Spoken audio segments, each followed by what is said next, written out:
Halo, assalamualaikum warahmatullahi wabarakatuh. Bertemu lagi dengan Mas Senot. Pada tanggal 17 September kemarin, Apple resmi merilis iOS 14, yang dimana pada seri betanya itu terakhir pada 14.8, dan kemudian pada kemarin ini resmi untuk publiknya ya. Jadi bisa digunakan untuk handphone iPhone 6s ke atas dan juga iPhone SE generasi pertama, itu masih mendapatkan iOS 14. Nah, apa sih kelebihan dari iPhone 14 ini, terus performanya gimana, baterai gimana gitu ya, untuk multitasking apakah enak.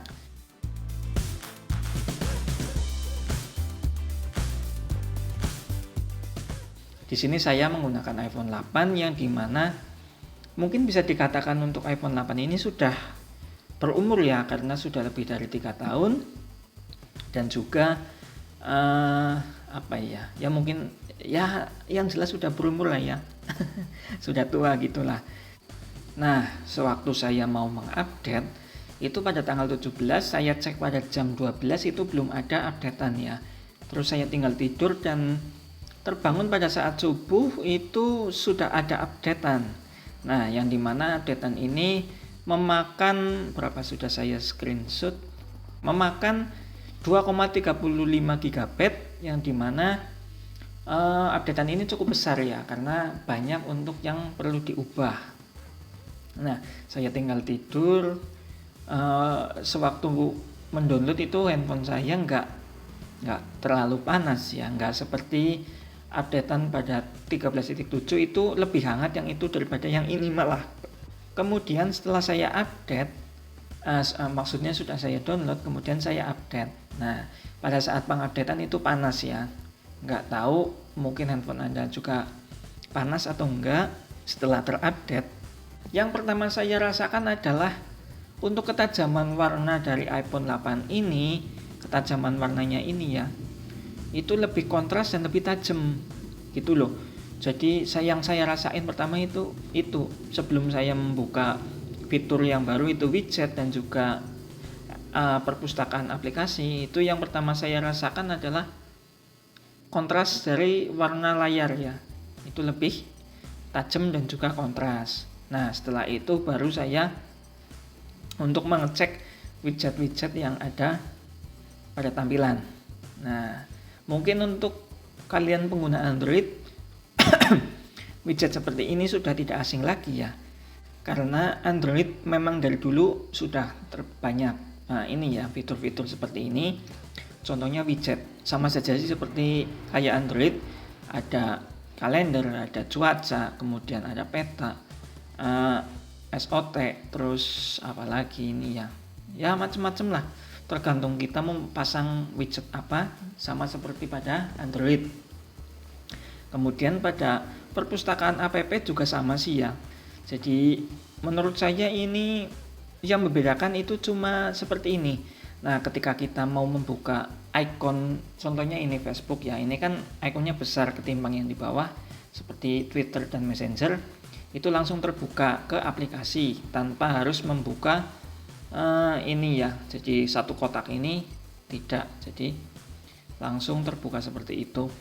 Yang membedakan mungkin seperti itu. Terus setelah ini yang saya rasakan, untuk waktu pengecasan baterai. Untuk waktu pengecasan baterai menurut saya sama saja sebelum update iOS 14 ini, yang dimana memakan waktu 2 jam full dengan charger originalnya ya, 5 watt 1 ampere. Nah, kemudian setelah pengecasannya, terus penggunaan baterai juga menurut saya sama saja sih ya, nggak mengalami penurunan performa atau mungkin lebih irit, itu enggak. Yang saya rasakan itu sama saja. Untuk handphone ini saya gunakan sosial media tanpa gaming itu mencapai SOT itu 6 jam, sama seperti sebelum update iOS 14, 6 jam ya. Nah, kemudian saya coba untuk bermain Mobile Legends, yang dimana bisa kalian lihat itu pada layar, sebelum bermain itu baterainya masih tersisa 85%. Setelah satu permainan kurang lebih 30 menit itu tersisa 64%. Nah, yang dimana berarti dalam satu permainan itu memakan kurang lebih 20%, sama seperti sebelum update pada iOS 14 ini. Jadi untuk baterai menurut saya sama saja ya, nggak ada perubahan.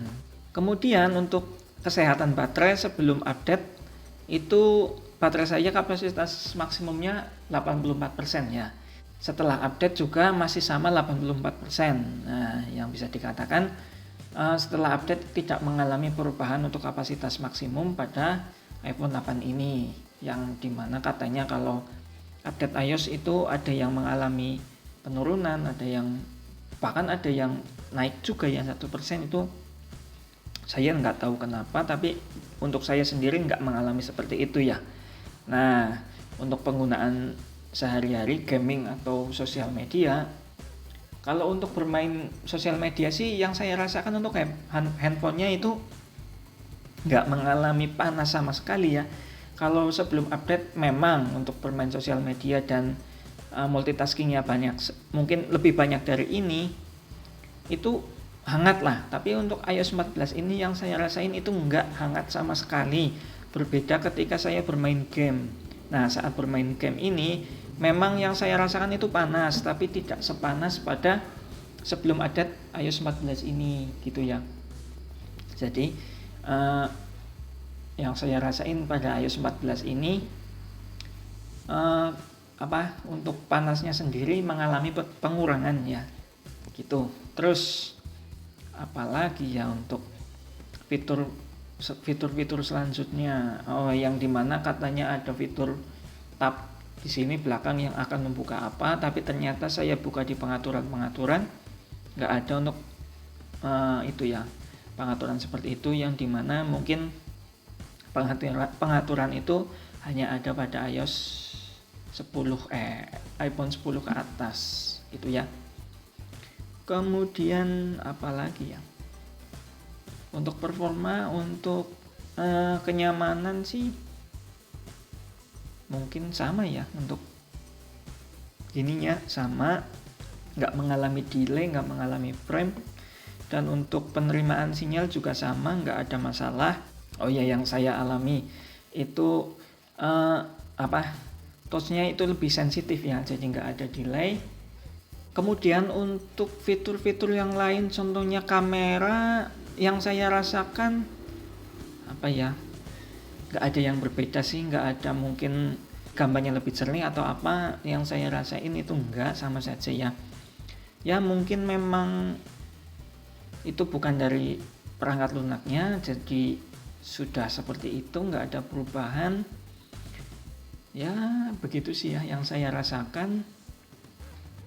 Untuk urusan baterai sama, yang membedakan itu yang tampilan widget dan juga apps ya.